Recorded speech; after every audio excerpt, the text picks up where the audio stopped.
I had no idea you'd been hoarding like that. Besides, we're a married couple. There's no reason I shouldn't use our shared assets. That's right. It's worse to hide it. While looking down on me, my husband and mother-in-law kept talking as they pleased. I was so disgusted with them, I decided to confront them with reality. Sigh. By the way, have you checked the name of the passbook? Huh? My name is Lillian, and I'm turning 42 this year. I've been married for 17 years, and before that, I worked at a company. After getting married, I quit my job and started working part-time at a local supermarket. I met my husband, Easton, at work, and at the time, I thought he was an ordinary and kind man. That changed about 6 months after we got married. One day, while preparing dinner, my mother-in-law suddenly visited our house without any notice. My husband hadn't come home from work yet, and I thought there might be some urgent matter, so I let her in. As soon as she saw the living room, she let out a big sigh. Lillian, you've been idly watching TV until this hour. My son Easton is still working hard, sweating at his job. Don't you feel sorry? Yes? I did have the TV on, but until a moment ago, I'd been preparing dinner in the kitchen. You might say I'm lazing around, but I finished my housework by morning, and I've just returned from shopping after my part-time job. Feeling irritated inside, but thinking I've done my part, I replied, I'm sorry, to my mother-in-law. She ostentatiously snorted, went into the kitchen, and started to find fault with dinner too. Oh dear, is this all we have for dinner today? Poor Easton, working so hard. I've planned for curry and salad today. The salad is in the fridge. How could you let Easton eat such a half-baked meal? I wonder what you've learned at home. Insulted not just about me, but also about my parents, I finally lost it and asked a bit harshly, Didn't you need something? Then my mother-in-law opened her eyes wide. Oh my, don't get so mad just because I looked at the dinner. She pouted her lips conspicuously and sat heavily on the sofa to watch TV. What do you need? It's not what do you need. Don't you think you should offer something to your mother-in-law who has kindly visited? Excuse me? You're such an inconsiderate person, not even serving tea. Poor Easton. She kept repeating, poor Easton. So I served her tea, but she complained about everything, including the taste of the tea, saying it was cheap. Back then, I was young and was avoiding arguing with my husband's mother, wondering if I should be considerate to her. However, taking advantage of the fact that neither my husband nor I said anything, my mother-in-law began to frequently visit our home, constantly complaining that I wasn't cleaning properly, that I was always lazy, and that I lacked discipline. After being constantly criticized at every turn, I was truly at my wit's end and decided to consult my husband about his mother. Hey, could you ask your mom to reduce the number of times she comes to our house? Why? Is it that much of a bother when mom comes over? You've seen it, haven't you? No matter how much I work on the house or cooking, your mom keeps complaining about me. Well, that's because mom wants you, Lillian, to work harder so she gets tough. I'm doing my best, but if she comes over without notice, I can't even prepare dinner properly. If you're bothered, say it yourself. But don't forget that mom cares about us too. Throughout, my husband was like this. He never really worried about what I was saying. No matter how much effort I put into cleaning the house or studying cooking, my mother-in-law would nitpick and never praised me. Once the vegetables my mother-in-law brought were clearly close to their expiration date, so I used them for dinner. Then, my mother-in-law sighed conspicuously to serve such withered vegetables to her husband and his mother. I finally realized that she just wanted to bully her daughter-in-law. Being persistently criticized, I consulted my father-in-law. When I told him that it was hard to prepare meals for the mother-in-law and that it was a problem to be visited many times without notice, he seemed not to know she was coming to our house and apologized to me politely. I thought she was going out to dinner with friends. I didn't think she was bothering you, Lillian. I'm sorry. No, it's not something for you to apologize for. She's often out and about, so I've been giving her money for meals. But she hasn't been taking it, has she? Unfortunately, no. I'm really sorry. My father-in-law apologized to me again and again throughout our conversation. He promised to speak sternly to my mother-in-law, and I didn't say anything more about her attitude, thinking that was enough. I thought I could finally relax, but then I received a phone call filled with scoldings from my mother-in-law. Hello? You're really uncouth, tattling to my husband like that? What? I've been going out of my way to check on you, and I didn't expect you to repay my kindness with such ingratitude. That's not true. I'm not repaying kindness with ingratitude. You should be the one apologizing. It's audacious to claim you're inconvenienced. I'm educating you in areas where your upbringing was lacking. You should be grateful. I understand what you're saying, but it is inconvenient when you show up without notice. Should a mother need to make an appointment to visit her own son's house? My parents wouldn't do that. How brazen you are. As a daughter-in-law, you should adapt to the rules of your husband's family. No matter what I said, she got increasingly heated and eventually started yelling so loud that I couldn't understand her, and then she hung up. I suspected she called during my father-in-law's absence, so I hesitated to consult him again, as it seemed like it would only lead to more of the same. Although the frequency diminished slightly, my mother-in-law did not stop visiting our home. My husband was in good spirits as he complained about work to my mother-in-law and received her sympathy, so it didn't look like he'd be persuading her to stop visiting anytime soon. Seeing his attitude, my mother-in-law became even more cheerful, and they both began to blame me. Lillian, you don't show enough respect to Mom. That's right, Easton, tell her more. I'm only getting a small allowance, even though I'm the one earning the money. That's terrible. What a devil of a wife you have. They continued to eat the meals I prepared while complaining about them, and they chatted and laughed in the living room I had cleaned. When I was washing the dishes, my husband would say, "At least prepare the bath," expecting me to get everything ready from the bath towels to his pajamas. My mother-in-law didn't reprimand him for it, but instead sided with him, saying, "Poor thing, having such an inconsiderate wife." I consulted with my father-in-law again and received yet another profuse apology, but I was exhausted with the fact that my mother-in-law's actions remained unchanged. Those were the days that kept on going. One day, I noticed that a necklace handed down to me by my own mother was missing.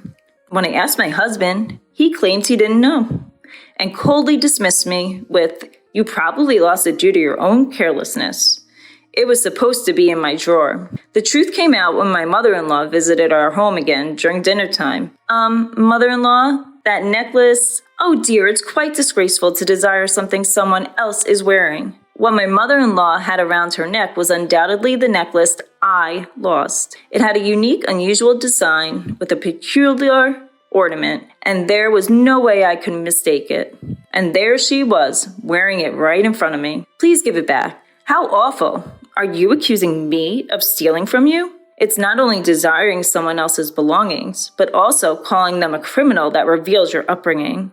With a triumphant smile, my mother-in-law provoked me until I couldn't hold back and reached for her necklace. Then, my mother-in-law purposefully screamed, and just then my husband, who had returned home earlier than usual, opened the front door. Seeing me, he pushed me hard. I crashed into the wall and crouched down on the spot. Looking down at me, my husband, while holding my mother-in-law's shoulder, started accusing me. Just like Mom said, "You've been bullying her while I'm not here, haven't you?" "That's right, Easton. Lillian is really terrible.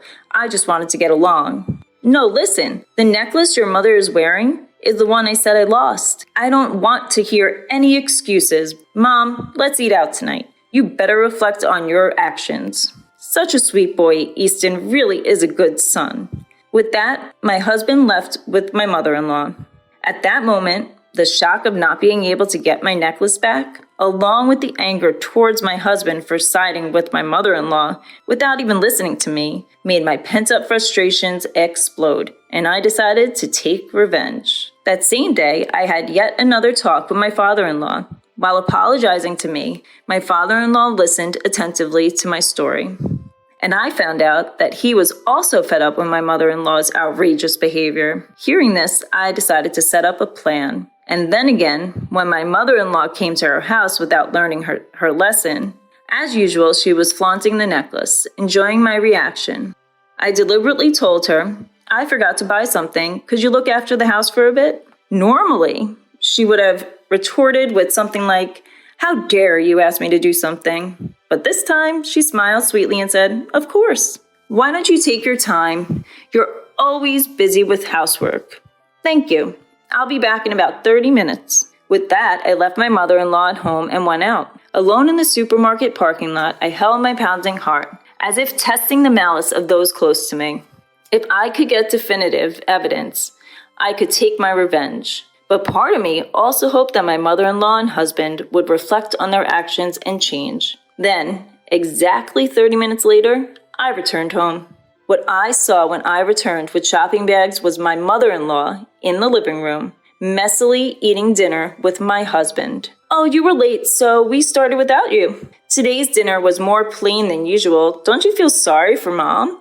But I asked mother-in-law to watch the house because I forgot to buy something. No more excuses. Be careful next time. Seeing my husband act even more arrogant because of my mother-in-law's presence, I couldn't help but sigh. Looking at the pot, with only bits of vegetables left, I felt more disgusted than angry at my husband, who didn't even think to leave some food for me.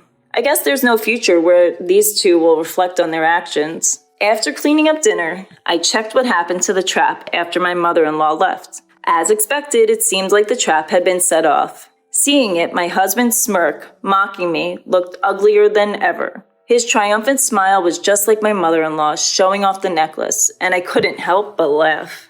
And the day of revenge came sooner than I thought. On my husband's day off, he and my mother-in-law called me to the living room. Seeing the two of them in high spirits, I sat across from them, pretending to know nothing.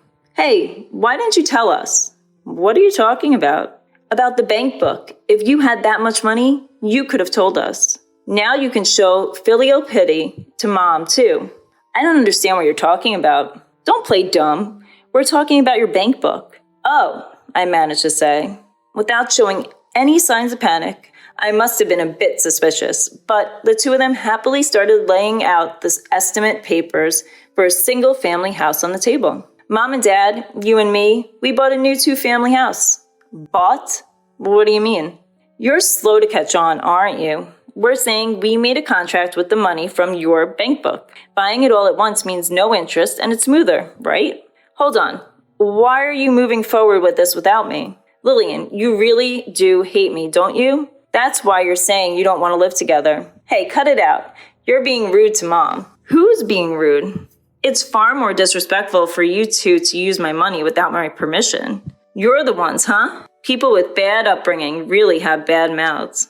I struggled to suppress a laugh at the two of them, who were saying whatever they wanted. There was a part of me that was amazed at how terrible I had become, but my resolve to take revenge never wavered, because it was these two who had made me this way.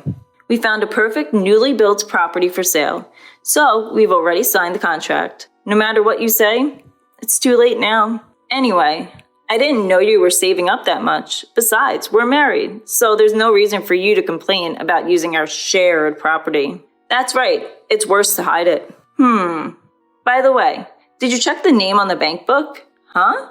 The two of them froze at my words. Seeing that, I finally couldn't hold back and burst into laughter. The two of them peered at the name on the bank book and then looked at me with faces drained of blood. What the hell is this? It's exactly what you're seeing. Why is it our person's name? I never said it was my bank book. So what does that mean? You stole Dad's bank book? You thief. Who's the thief? You went out of your way to pry open a locked drawer and took it. But you were hiding it so carefully. Oh, so it's okay to steal things that your daughter-in-law treasures? I guess that's how you were raised, mother-in-law. Don't talk back to Mom. You should watch your mouth. Do you know why father-in-law gave this to me? Why, you say? I heard from father-in-law about the reason mother-in-law has been spending so much money lately.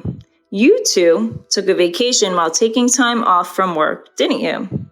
Well, it seems you told the company whatever you wanted as the reason for taking time off, like I had a fever or went back to my parents' home. I got a call from the department head, and he was speechless when I told him the truth. Huh? Finally realizing their predicament, the two exchanged troubled glances. But I had no intention of forgiving them over something like this. While we were silent, the doorbell conveniently rang. When I went to the entrance and brought the visitor into the living room, the two let out a small scream. When my mother-in-law came to our house, I had contacted my father-in-law. Why are you here?